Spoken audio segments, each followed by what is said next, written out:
Damn, son, where'd you find this?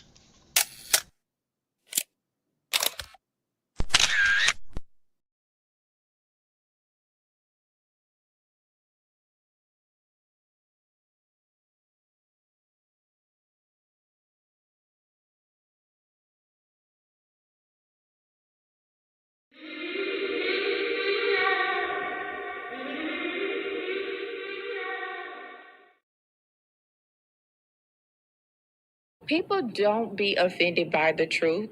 They be offended because you called out the truth. Simple as that. They don't want to hear any other narrative that makes them look bad. One thing I can't stand at this big grown age is somebody who act like cause and effect does not exist. Like, yes, your actions caused this outcome. Yes, what you did lit the match. Like, why are you surprised and playing victim? Guys, Chico, they never lie. That's how you know somebody doesn't respect you. They listen to reply, not to be understood. They cut you off. They minimize what actually matters to you. They laugh at your boundaries, and then they call you sensitive when you try to hold the line. They show up late. They cancel last minute, forget the things you've told them, because in their world, your time, your energy, even your voice aren't a priority. They're just an option.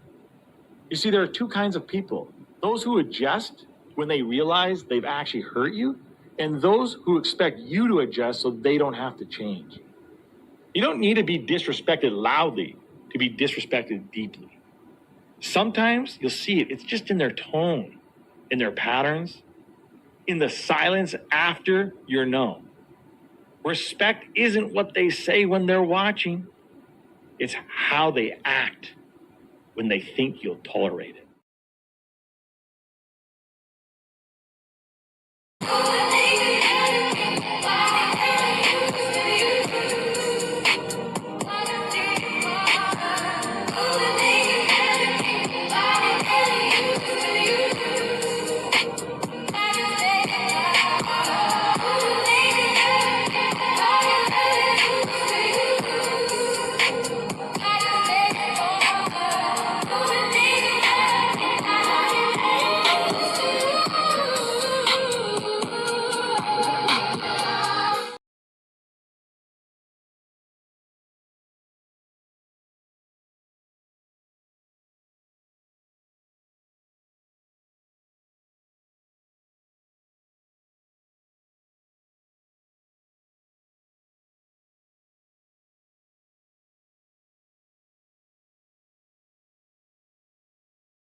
They playing with me. They playing with me. They playing with me. Ah, why they keep doing this to me? Why y'all doing me so bad? All right, look. I think we got it together this time. Let me get everybody up here. I think that's the problem. Hold up. Coach Sydney. Yo, you over there happy hour or what? It must be. It must be. Somebody ain't pour my drink or something. What's the word, man? You got it, man. It's Friday. Happy Friday. Happy to be here. You know, it's cold. Hope everybody out there staying warm and getting ready for this impact that's coming in this weekend, man. It's gonna be bad across the country. Yo, how was that event earlier, man? How everything go? Oh man, yeah, it was nice, man. It was really good.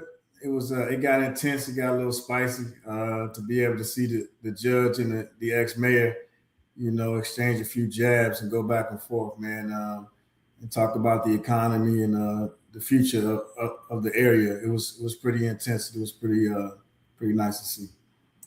That's what's up. Nice. That's what's up. That's what's up. This is what I'm gonna do. I got the clip. I'm gonna bring it up on the big screen, and I'm gonna let him get his bars off. We're gonna chop it up. Sydney look like she's trying to get some things together, so I'm gonna let her handle her. Blockbuster night going on over there. Since I'm ADHD, I'm always doing other things at the same time. But I can hear. All right. Let me bring this up though. I had this for like a solid 2 weeks or so. And yeah, let me go ahead and play this.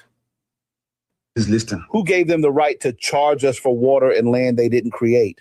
We should not be paying anything for our existence on this earth. Let that sink in. Let it scrape against everything that you've been taught. Because the most insane idea humanity ever normalized is that you owe money simply for being alive. You were born here without consent on a planet you did not create, under a sky that no government ever hung, breathing air that no corporation manufactured, and somehow you start life already in debt. That's not normal. That's not moral. That is not even sane. Explain to me how land became owned. Explain how water became a bill. Explain how shelter became rent, movement became a license, and rest became something you have to earn after selling most of your waking hours. They didn't just monetize labor. They monetized survival. And the moment survival has a price tag, freedom is gone. Because if you must comply to be allowed to live, that is not choice. That is coercion, wearing a suit and calling itself civilization. And don't insult people by calling this just how the world works. That phrase is the psychological gag they stuff in your mouth before they tighten the leash. Miss enough payments and watch how fast the mask drops. They don't just take your house. They don't just shut off your utilities. They take your mobility. They take your dignity. They cage your body, all because you failed to keep up with the subscription fee for being alive. That's not order. That is a threat backed by force. Work itself is not the enemy. Contribution is natural. Humans have always built, always grown, always created, and always shared. What is evil is when contribution stops being voluntary and becomes a condition for survival. What is evil is when fear of hunger, homelessness, and medical neglect is used as the whip. And that fear is not accidental. It's engineered. It keeps you obedient, tired, and arguing with your neighbor instead of questioning the system that's draining you dry. No moral system, none, can justify charging human beings for access to the earth they were born on. If a system requires you to earn the right to exist, then that system is illegitimate at its core. And if hearing this makes you uncomfortable, good. That discomfort is the sound of a lie cracking. You're not lazy for questioning this. You're not crazy for feeling it's wrong. You're dangerous because you're starting to realize the truth. You were never meant to pay for your own existence.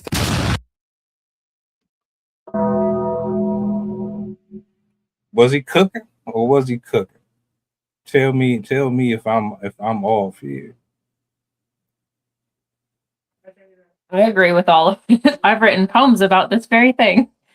I've been just recently, there's a YouTube channel that I found where they dress up like aliens and point out the hypocrisies in humans. It's very funny. I'll have to send you the videos. But there is one where they do that, where he's like, why do you guys live on a planet that you were born on, but you have to pay for everything to live on? And then he like starts freaking out and like having a panic attack. And he's like, calm down, you're overheating. And it's very much one of my things. Like environmentalism is my thing, but also the corporate takeover of life in general, where we don't own the water, we don't own the land, we don't own the food, we don't own anything. And they even make it hard for us to own our stuff. Like if you live in a city, They limit how big your gardens can be. They limit what types of animals you can raise. They limit what you do with your land. They limit how many people can live in your space. Like, there's so many different rules and laws that prevent people from living the way that they used to, self-sustainably. And like, there's limits on hunting, there's limits on fishing. Like, we don't own anything really. And to this day, I still remember my history teacher that he was like, you'll get extra credit this year if you can think of anything that's free. And if you came to him and was like, this is free, he'd be like, well, here's examples of how it's not free. Here's examples of how you have to pay for these things. And that always stuck with me. And as I grew up, it's something that I've noticed, like, nothing you do is for free, not even your time.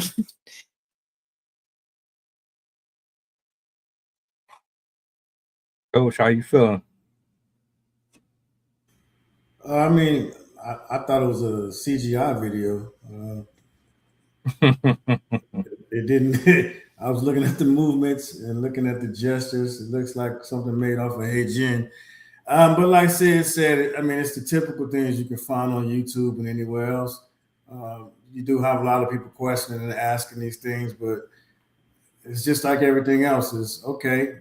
Everybody's asking and talking about it. Now what? So I think that's where other places may be more advanced. When we were talking about different things a few pods ago, we were talking about how they were more or less quick to take the action, the issues that they had, versus here in America, people just kind of go to YouTube and make a parody out of it. So, okay, some good points in the video. Now what? What do we do now? One of the main issues is we don't know all the laws in our states, in our cities. When you say we, what do you mean by we? Well, all right, how can I frame this? The ones that are complaining the most or have the most to say. How much do you know about what's going on? Are you asking the questions? Have you brushed up on what's going on in your ward? Do you have any type of relations with your city council, your government, those officials? Like, do you know what you should be doing?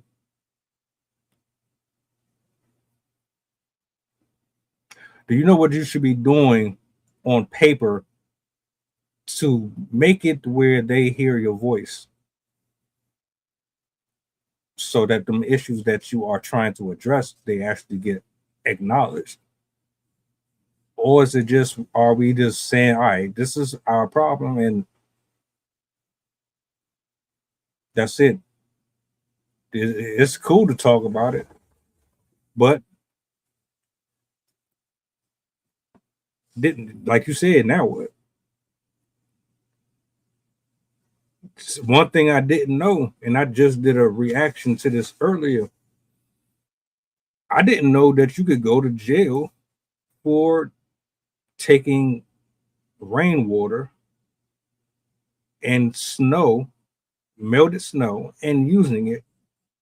I didn't realize that it was supposed to be a part of the public once it hits the ground. So you can't even do nothing with the water itself. I just found that out.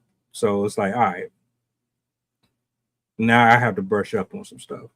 So I know Texas is a state where you can do certain things with it, but unto a certain extent. Like if you, it's an irrigation is like you have like an irrigation system and you can kind of do certain stuff with it. You can only have a certain capacity of it, but if you go over that, then it's a problem. It's illegal and all these things, but that's only in certain states. Some places they don't really care about that. But then when you flip it, you got folks that sell human skeletons and bones and things like that on the market and all that. So it's like, Yeah, man. I guess what I'm saying is, do we really know, or do certain people know what to do right now? We get off the phone, we get off the live stream.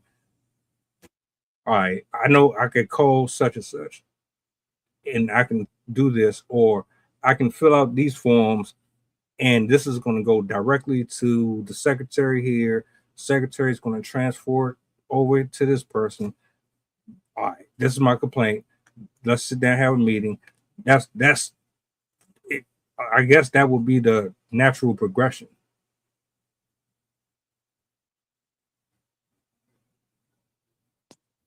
I think the other thing that we have to take into consideration is, yes, obviously, politicians are a massive component, but it's also the corporations that those politicians get their money from.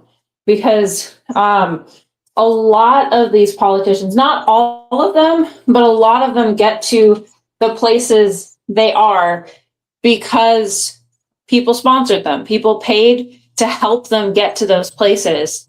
And it's a quid pro quo.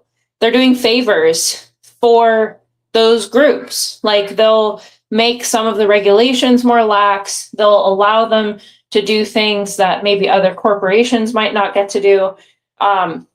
It does depend on the state, because some states do have more rigid laws about these things. But another aspect to essentially gaining our power back, being educated, is also who we give our money to.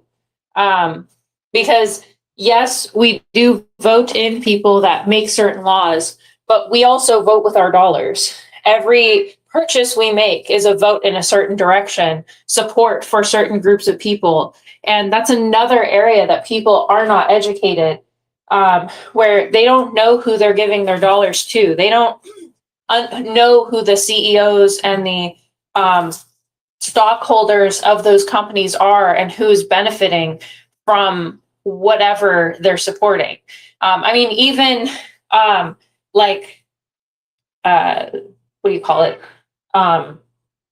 Foundations and why am I blanking on the word?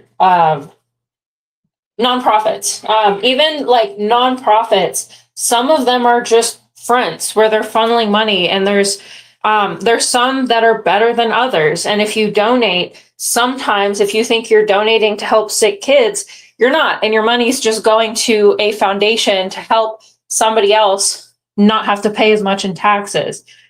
Because that's one of the things in America, is if you do a lot of donations, you can write those off on your taxes. And so then we have corporate leaders using that as a loophole to not have to pay as much money. And that's exactly what Bill Gates does, where they have all of their foundations. Yes, some of the stuff that they do does help people, but most of that money that they earn, they put through those foundations. That way they can write it off on their taxes and just say, oh, we donated it, so we don't have to get taxed on these things.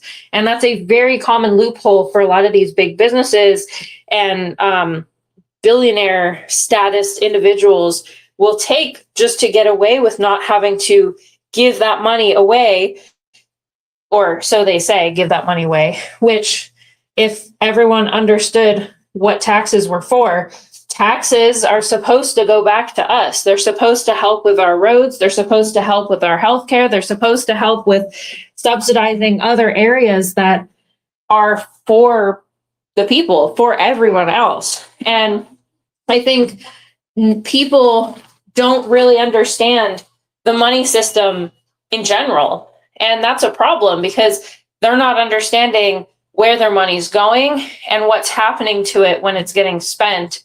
And so a lot of people are so checked out, they don't really care or know where their money is actually ending up going. Yeah, I think it's not even the education piece anymore. It's just the fact that whether or not people care, and I don't think people care anymore. So that's going to be the hardest part, is trying to redirect and get people's attention, is because people are doing so bad right now. It's just the effort isn't there anymore. You know, the fact of the matter, they care or not, they're not going to put any more effort into it. They got to do anything. And you hear people saying that right now when they're out there protesting, they're out there marching, is they're going to do the bare minimum. So you're asking people that is already voiced you and they're telling you they're going to do the bare minimum to now to be educated on something completely new and different that they probably aren't going to get compensated for, and that's not going to happen.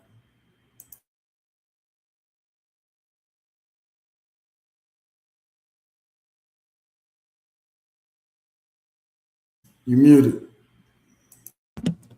Overtime, working extra hours, life-threatening jobs, minimum wage. You're not really getting any type of benefits with your insurance. You got to have 3-4 jobs just to live in the city. 14, 15, $1,600 for a little room. Charging for everything except for air right now. I'm surprised that hasn't even been put on the list yet. It's on the list. It depends on if you're skiing or anything like that. They got flavored air and Aspen. What the hell? All right, I didn't heard everything now. Yeah, that's some wild shit. Damn. Some college kids were getting high off in dust back in the 90s, man. Now they just found another way to capitalize off of it. Damn. All right, man. Hey, Sid, you need to hit the camera or something. You gyrating all in the camera. What's going on over there? In the mirror. I've just decided to get an OF just, because I can. No. Okay, we got a skeleton doing the boogie woogie over there. Yeah. I was also going to say, to even get like clean, fresh air in your house, sometimes you even have to get like air filters and fancy equipment just to clean out the air in your own home. Like you have to get people to come and clean out your air ducts and all of that stuff. You have to pay money to make somebody come in and fix the air in your house for you.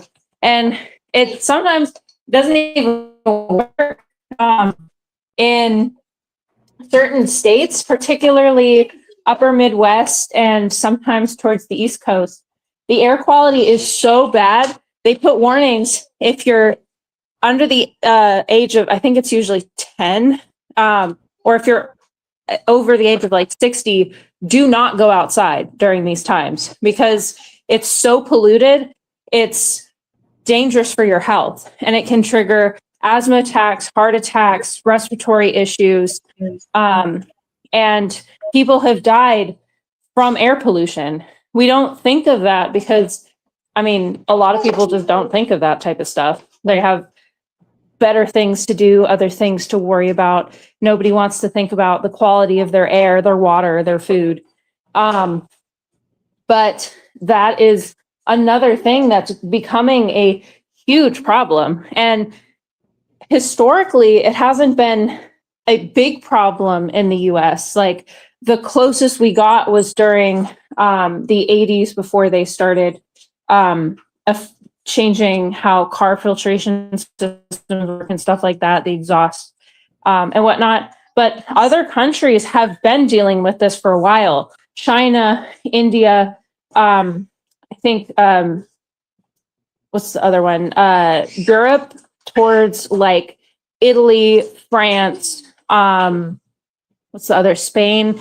And especially in their big cities, they have a massive problem with air pollution. And they have made even more strides towards cleaner methods of energy production than we have. So that kind of tells you how bad it could potentially get. Those areas are a lot more concentrated than America is. But as more people leave the Midwest, the rural South, a lot of the areas that are have historically been very vacant parts of the country, are losing a lot of people because families with kids don't want to move there because there's no job opportunities. And so more and more people are fleeing to the cities. And that is going to exacerbate the pollution altogether, because then you're going to have a lot more people concentrated in the same locations. And in recent years, scientists have been warning about this in the escalation of pollution. I know New York City has done a lot of work in recent years because it was getting to the point where, like, most of the year it was unsafe for people to be outside just because of all of the air pollution, not just from traffic and cars, but also from the factories and stuff like that. And the other concern is with AI explosion, those are going to produce even more pollution. With the air pollution is one of the aspects, but the big problem is the water pollution. There's a lot of people that live in the locations of these AI production factory facilities, whatever you call them, and they can't even drink their water now. They have boil orders and like drink bottled water orders from their government because the water is now unsafe to drink, or they just don't have water because it's been taken by these companies. So I think we're kind of reaching a point where people across the board are going to be face to face with these issues that we've been ignoring, putting off, being like, oh, that's a third world country problem for decades and decades. And now everyday average people are going to be exposed to these issues, and we don't really have solutions for them. Is it that we don't really have solutions for them, or we just don't show enough concern for it? Both. You got the solutions, because one of the things that will happen, because we'll get to that place. Well, you're going to have to mobilize, and you're going to have to. It's going to have to be based on the talents and the trades that you can bring to the table. And then that's when you'll probably see the resurgence of all your vets that have all those talents that they use while being in third world countries. As the United States transitions and converts into a third world country, that's when all those talents will come into play, and all those degrees and all the other stuff that people got, instead of talents and trades, you'll see the swap, and then you'll see the shift. And that's kind of what you're starting to see right now, because like she just said, in Texas alone, man, the data centers and then all these smart cities that they're trying to transform these cities into, all these cities are now competing on how they're going to redirect and divert water to different places, because everybody's running out of water. Like Vegas has been running out of water. Lake Mead's dried up, so that's why Vegas is trying to figure out what they're going to do, because they don't have any more water. Everything's been diverted away from there to Colorado. Now Texas is on the chopping block trying to figure out where they're going to get their water from, with the droughts and all the things that's going on. But with Elon in Austin, he set up his Tesla centers, and then you got data centers popping up all over the place again. That's where the infrastructures and all the issues are going to come into play, is because you need more power, you need more water, and they're going to have to farm all that stuff in because they're running out of water everywhere, right? And that's why you're only going to have the smart cities that's going to be around, because that's where they're going to redirect and put all their traffic and everything into, is the smart cities, because that's what's going to take up all the power, all the water, all the resources. So, I mean, again, we start talking about education. It just depends on what level and how open-minded you are. I mean, because this stuff is here. It's not coming in the future. It's already here today. And then you start talking about land, and all those things that people don't have, because, you guys mentioned land earlier being so expensive, and then resources. And that's why a lot of people, went to the South, especially when COVID happened. people left New York, Florida, all those other places, even 50. He went down to Houston. You know what I mean? No state taxes. Get more bang for your buck because they was getting bashed upside the head over in New York with all the taxes and stuff. So you start going to those other places, and then California, when all the fires happened, everybody relocated. Harvey, when that happened, Katrina, when that happened, everybody, the influx, you know what I mean, in Texas and all those other places, once they got the insurance money and cashed out. So now you're just at the point now, it ain't nothing left, man. As you talked about those videos, you don't get no more land. You know what I'm saying? This is Roblox and all that other shit that them kids play. All the land has been bought up. Now, you start talking about buying land 3 years ago when they was shopping around in the metaverse. When people were going in the metaverse buying land, with Bitcoin and all those other different things. So then you start asking, well, what was that? What was that about? The test run, you had people in there buying up all kinds of land, acres with V-Bucks. So if you're running out of land in the real world, you go online and you can buy land. Yeah. You know what I'm saying? So now the cycle, is perpetuated all over again.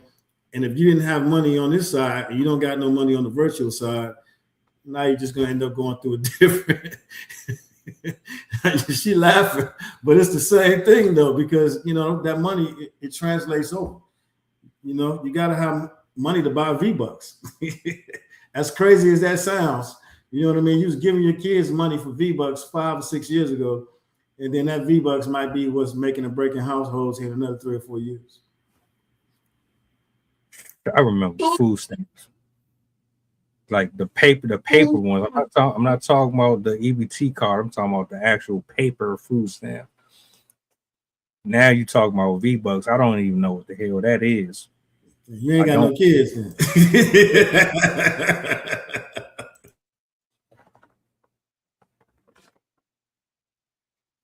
I have a couple things to say.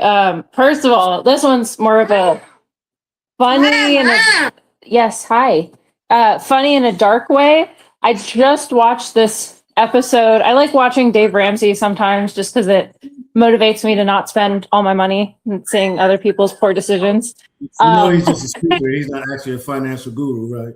I know, but it's still like representative of the type of people that exist and the type of spending that people have.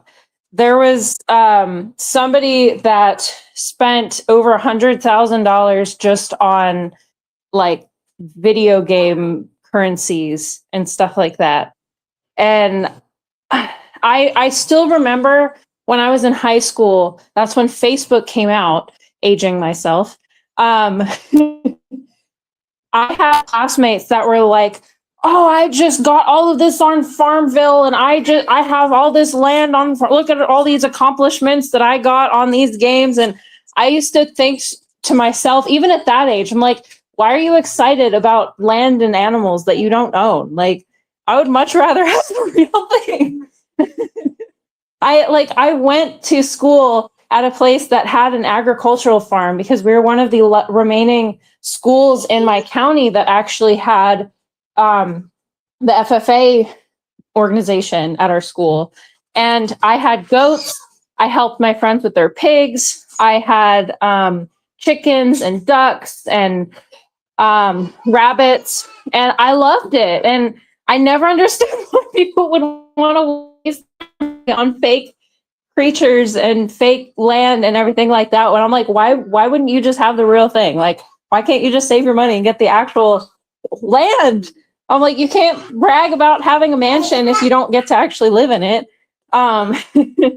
But it's like, it's such a dystopian society, it feels like today. And I've also heard about BlackRock and other organizations that when people get pushed off their land, this happened in both the Camp Fire in Northern California that happened in 2019, I believe, as well as the recent fires that happened in pull in a blank. They were There's one in the hills above Los Angeles, and then there was one by the beach area, and they're like at the same time.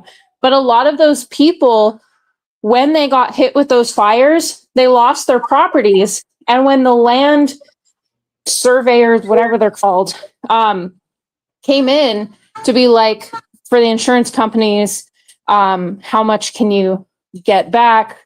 What is it going to cost to build here? Because a lot of those homes were older, when they came and valued the land, they valued the land much higher than the homeowners were able to get from the insurance companies for their houses that they lost. And so they basically got priced out of buying their land back. And this is happening in a lot of different locations with disasters, where this also happened in Lahaina in Hawaii, where people have their homes for generations. And then as soon as they lose it to a disaster, they no longer can afford to move back in. And then developers come and buy up those plots and sell them for higher prices, because then they're able to get more money off the land, increasing the prices to higher end homeowners. And this is obviously affecting the lower income families. And it's basically allowing these companies to come in and just gobble up the land and be like, all right, we're going to make this a renter's economy, or we're just going to make it super high end houses and apartments and condos and whatever, which again is going to price people out of the homes and the places that they grew up in. Not to mention, they, as I said earlier, they're putting more and more limitations on how you can actually use the land. And so it's making it harder and harder for people to live in a way that's good for them, good for their family. For example, here in San Diego, if we wanted to get, so we were looking at mobile homes.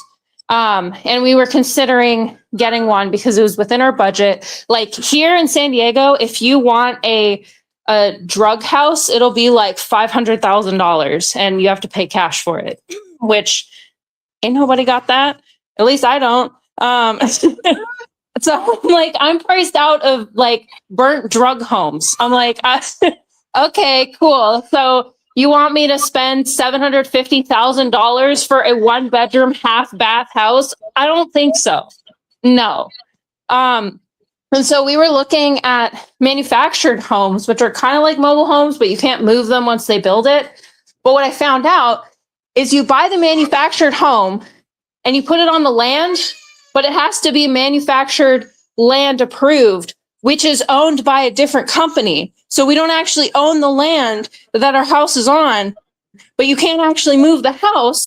So if they were like, yeah, we want the land back, we would lose the house that we own. I'm like, what? What kind of scheme is this?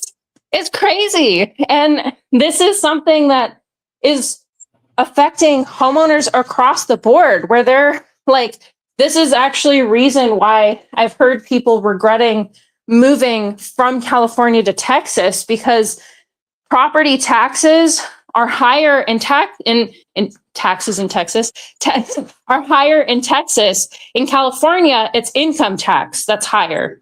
And so people would leave California because they were mad about how much the government was taking their money. Give me 1 second. Hey, get off that. Go. Messing with the dog. They would leave California because they were upset by how much they're taking from their paychecks. And then they moved to Texas, but then all the money that they got from work was then taken by their properties.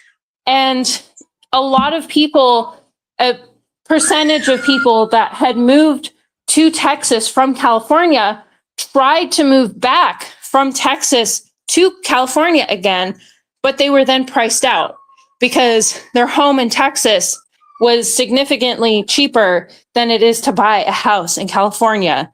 And I think that's another thing that people are starting to realize is we're kind of stuck in a losing game right now, because in some areas, the price is dropping And then in some areas, the price is skyrocketing. But the places that are skyrocketing are the places that people want to move.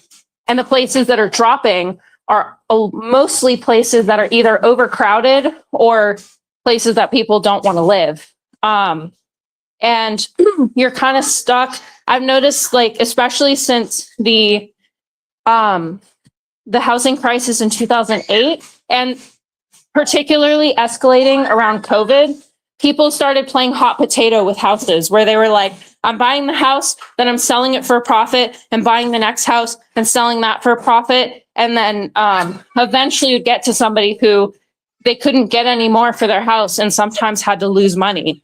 And I'm seeing that a lot now where people are trying to sell these houses that they got for cheap and they increased in price, but now nobody will buy it for that price because they can't afford it. So I think across the board, like with water, housing, whatnot, it's all becoming harder and harder for average people to access. And I won't go on a tangent about this, but I just wanted to mention, since I forgot to say it, in the Midwest, most of them rely on the Ogallala Aquifer. And that is drying up as well. And so those areas are also running out of water because they're over tapping the system because of the farms. So draining resources are raising prices. There was a video I watched last year around February or March. The gentleman that was covering it, he was talking about how what both of you basically are alluding to, how they're actually trying to force everybody into one specific location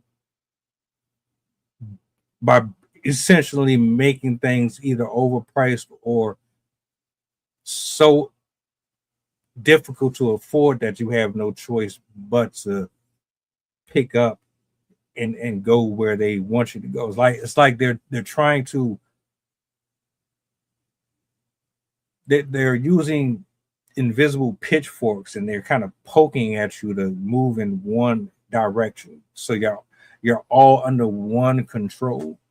That's what it comes down to. That's what it feels like. They're trying to make this a single system where everything is under one rule.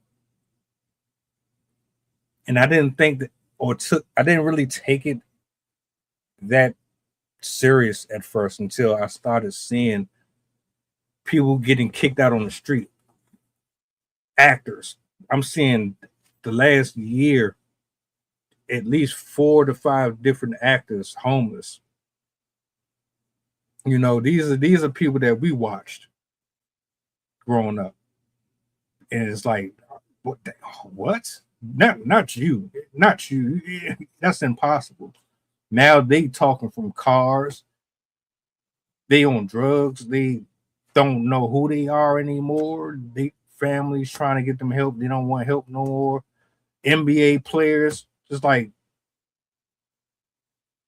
yeah, you can tell. And it's fucked up, man, because it's really us doing this to us. That's what it boiled down to. It's us doing this to us because somebody said we want complete control. We can't control everybody. Some people, they're not under a coat. They're not following the system. They got their own mind. They're going to go out here and rebel and they're going to speak against what we're doing. So we have to make it more difficult. We're going to squeeze on them more. We're going to put more press on them. We're going to force them to show their hand. You're either going to do what is necessary to stop us, or you're just going to succumb to it, and then we're just going to do whatever the hell we want. So what's the option? What do you see happening next? We see there's pushback. Are we going to see enough of it? Are enough people going to wake up? We know the problem. We see what's happening. But do we care enough to do anything about it? Honestly. I think you just answered your own question, man. You said you didn't take it serious at first. So if you didn't take it serious at first, why would anybody else? So we live in a country, man, where people are reactive versus proactive. We're so used to suffering and going through things. That's why people don't realize they have a good thing until it's gone. That's why people think the grass is always greener on the other side. Because people are so busy caught up in what everybody else is doing, they don't realize what they have going on. So they're not even in real time living their own lives. So if you're not even in real time living your own life and you're not aware of what's going on within yourself, as within, so without, how are you going to be cognizant of what's going on problematic around you and then also be of mind to have a problem solving mindset? So again, man, you just conditioned to be a bunch of followers, not a bunch of leaders. And there's nothing wrong with being a follower, because in order to be a good leader, you got to be a good follower. You got to be able to take orders. You got to be able to understand the mission in totality. But at the same time, you got to be aware of what's going on in your surroundings, and you got to want to do better. But people don't want to do better, and that's the issue. Yeah, going off of that, one of the sad things, this is also has come up in climate change research, where they've been trying to figure out, like, why is there no action on climate change? Like, this was actually my master's thesis, where I myself was trying to figure out, is it education, or is there something else that makes people disengaged from climate change and the solutions involved? And what my research found is, overwhelmingly, people are concerned about climate change. People are aware of climate change, what it means, and how it is going to affect us. It's just a lot of people, one, do not prioritize it because they're worried about more immediate things. And this exactly lines up with what other, like, psychologists, sociologists, and historians have found, that people don't care about things until it affects them directly, until they have a physical reason to change, something that actually pushes them to form a response against it because it is directly changing how they have to live. Most people will not do anything. They will not make an effort to help themselves, help the future, help other people, unless they have a specific reason to do so, and a reason that benefits them personally. Most people are, unfortunately, without any other word to use, we're selfish. Whether we like to admit it or not, like, we are people that like to take care of ourselves first, our families first, and we are going to take all other problems second. The priority for us is going to be, am I comfortable? Do I have what I want? Do I have my food? Do I have my house? Do I have my needs met? And if those answers are no, we're not going to care about other things. Like, we are going to be prioritizing the immediate needs. And so until these issues affect somebody directly, most people aren't going to really do anything about them because there's no incentive to. So I think, sadly, a lot of these issues aren't going to be solved until enough people are dramatically affected by it, i.e., we literally don't have water. Our houses have all been taken away. Like, we have nowhere to live. I mean, we're probably going to start seeing it due to the record numbers of people that I've seen foreclosed out of their homes, living out of cars, living in storage units, living on the streets, as well as this rapid rise of like your water's unsafe to drink, your air is unsafe to breathe, stuff like that. But people need an external push often to care about something. Smoke them out, right? Start a fire in the basement, and see how everybody's scattered. Yeah. That whole trailer sleeping inside the unit thing, I heard about that too. That's crazy. It's actually, and there's people that's renting out the U-Haul vans, and they're actually living in those too. Like, yeah, people are having a hard time out here, man. Also, people permanently living in extended stays and motels as well, which I've had to do myself. When I was in Illinois, we had to live in an extended stay because it was the only place we could afford. I mean, it's really not that crazy. I think what happens is sometimes you're just so far removed that you don't understand what other people have going on. I mean, you know, we're getting ready to wrap this up, but it's all kind of stories that I can share as well. But you know, you just got to do what you got to do to make it happen. You know what I mean? A lot of people are out there doing it now, and I think right now we're in a stage, and it's the younger generation. They're becoming minimalists. They don't need all of those extravagant things and those big ass cars and all that excessive shit that they're spending money and stuff on. They're minimalists. And the reason why is because the rest of the world is like that. Only in America, you come out here and get the big house, the big cars, all the jewelry, and all this lavish stuff. The rest of the world is just comfortably living with the things that they have. And I think with social media and the internet, people are able to see how other people are living throughout the world. And then now you got people that are even traveling more, and they go into different countries and realize that they can do different things and their money can go a little longer. But the issue with that is becoming an expat, losing your citizenship, and then having to pay taxes in different things in other countries. So that's a whole other conversation. But the generation now, they're not buying houses. They're not looking to be locked into a 30-year mortgage, because the extended stays, the apartments, the 6-month leases, they can Airbnb it out, or they can just be there for a couple of months because everybody's teleworking and doing their own things. They're not locked into one actual location. And then to use the words you always say is how we traditionally were. That brick and mortar job where you just stayed in one place. And then, we start talking about generational wealth and planning.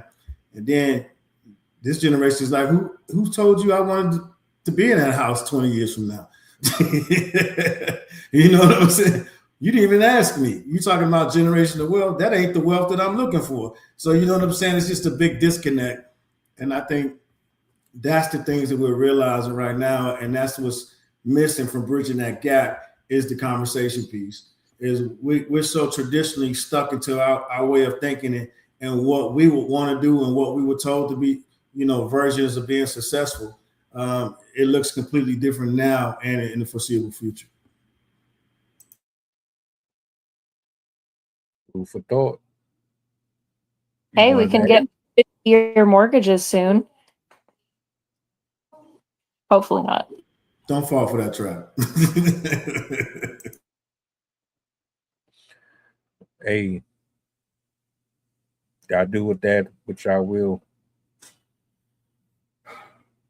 Thank y'all for being here. Thank you for the conversation. Thank you for sharing your thoughts on this. I don't have nothing else to say. He cooked. Sydney cooked. I'm just a fly on the wall. They don't like us. That's how I feel about it. They want us all to be slaves. They want to take everything from us. They want full control over everything, access to everything. If you have your own mind and you think differently than them, you're a problem. What you gonna do? Anyway, we about to get up out of here. I hope you guys enjoy the rest of y'all evening. Have a blessed weekend as well. And we about to go. Do me a solid before you leave, if you don't mind. Push the goddamn button. Go ahead. You want to say something? Oh, I was gonna say I do have a poem if you want me to end with one. Since it is Friday. Go ahead. You can close out with it. Okay. I thought it was very fitting. Called Scourge of Entitlement. Around calculated corners, behind barricaded borders, live half-hardened people with fat, faithless feet, dining on paper poison with trash heaps for sleep, lives stolen and shipped off to feed an intellectual war. The gardens of integrity for generations bloomed bright, wither painfully in false digital light. Monuments crumble in the shadows of false kings as the powerful bask wearing imperial rings. These most deceptive crimes parse humans from their whole, while original sin is sold for insidious goals. To forego forgiveness to force us to forget fables of old fathers thrown into deep seething seas. From fragile fabrics of the universe, shards of reality are stolen and cursed. Images for wallpapers and trash, plaster palaces of marble and ash.